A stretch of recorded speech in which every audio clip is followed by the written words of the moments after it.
यहाँ हिमालयास की गोड़ में योगा की यात्रा शुरू हुई। साधुओं ने सुबह के प्रकाश में शांति पाई। गहरी श्वास लो शिष्यों, इस वायु में ही समस्त ब्रह्मांड समाया है।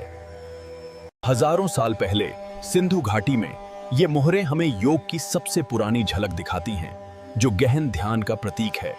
योग केवल व्यायाम नहीं है, यह स्वयं के माध्यम से स्वयं तक की यात्रा है। शरीर और मन के बीच सही संतुलन ही जीवन का असली रहस्य है। इसे प्राप्त करने के लिए हमें ध्यान और अनुशासन की आवश्यकता है।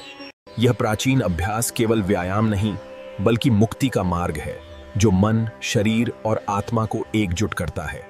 ये प्राचीन योगी जीवन के मोह माया से दूर आत्मा के ध्यान में लीन हैं।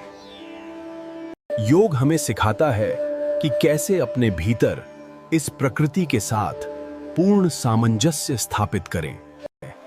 हमारे भीतर 72,000 ऊर्जा चैनल या नाड़ियां बहती हैं। रीढ़ की हड्डी के साथ केंद्रीय सुषुम्ना प्राण वह जीवन ऊर्जा है जो हमारे भीतर बहती है, शरीर और मन को जोड़ती है। यह केवल शरीर का व्यायाम नहीं, योग तो एक साधना है अपने मन, शरीर और आत्मा को एक साथ जोड़ने का। हिमालय की शांत वादियों से योग की यह प्राचीन विद्या सीमाओं के पार गई, पूरी दुनिया में इंसानियत तक पहुंची। श्वास ही जीवन है मेरे शिष्यों। इस पर नियंत्रण पाकर ही तुम स्वयं को जान पाओगे।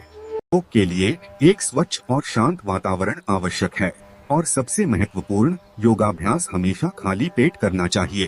प्राणायाम शुरू करने के लिए आराम से बैठें और गहरी धीमी सांस लें। अपने पेट को ऊपर उठ किसी भी बैठने वाले आसन में